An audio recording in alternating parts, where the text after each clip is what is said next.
अभी classes doubts में आपका स्वागत है। और आपका सवाल है 19वीं सदी में जनजातीय समूह किस तरह से जीते थे।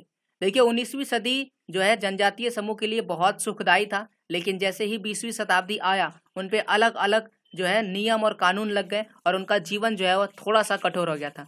लेकिन आइए देखते हैं कि 19वीं सदी में उनको किस किस प्रकार की स्वतंत्रता थी और वो किस प्रकार से अपने जीवन को जीते थे।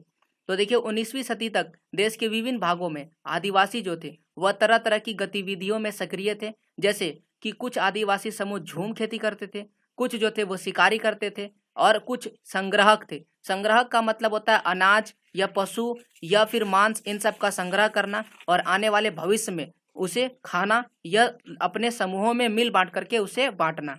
कुछ ऐसे थे जो जानवरों को पालते थे और कुछ लोग अस्थायी रूप से क्या कर रहे थे, खेती कर रहे थे। देखिए झूम खेती करना और अस्थायी खेती करना दोनों में डिफरेंस होता है। झूम खेती का मतलब होता है एक स्थान पर जब खेती हो जाती है तो उसको छोड़ करके एक ही बार खेती करना और फिर दूसरे जगह नए जगह पर चला जाना, फिर उसमें एक बार खेती करना और फिर उसमें उस स्थान को छोड़ करके किसी नए स्थान पर जाना। इस प्रकार की कृषि को झूम खेती, घुमंतू खेती या कर्तन दहन प्रणाली कहते हैं। बट अस्थायी कृषि में क्या होता है, हम एक ही खेत में बार बार प्रत्येक साल खेती करते हैं और जब इसकी उर्वरता घट जाती है तो हम इसमें खाद, उर्वरक, गोबर, कीटनाशक इन सब का प्रयोग करके एक ही स्थान पर खेती करते हैं और इस प्रकार की खेती को अस्थायी कृषि कहते हैं।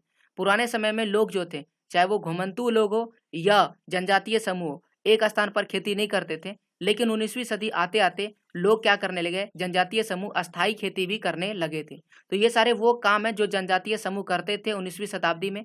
लेकिन जैसे ही 20वीं शताब्दी आया, अंग्रेज भारत में इन कर गए। वैसे तो अंग्रेज पहले ही आ चुके थे 17वीं शताब्दी में ही, लेकिन इस समय अंग्रेजों ने बहुत सारे नियम और कानून बनाए, जंगल कानून बनाए, जिससे जनजातीय समूह ना ही झूम खेती कर सके और ना ही शिकार कर सके और ना ही जंगलों से फल आदि इत्यादि को इकट्ठा करके, लकड़ियों को इकट्ठा करके वो बेच सकते थे। तो इन सभी नियम कानून की वजह से जनजातीय समूह पर बहुत ही गहरा असर पड़ा था। तो ये था आपका सवाल और इस सवाल का जवाब। अगर कोई और सवाल है तो हमें कमेंट कीजिए। इस वीडियो को पूरा देखने के लिए थैंक यू।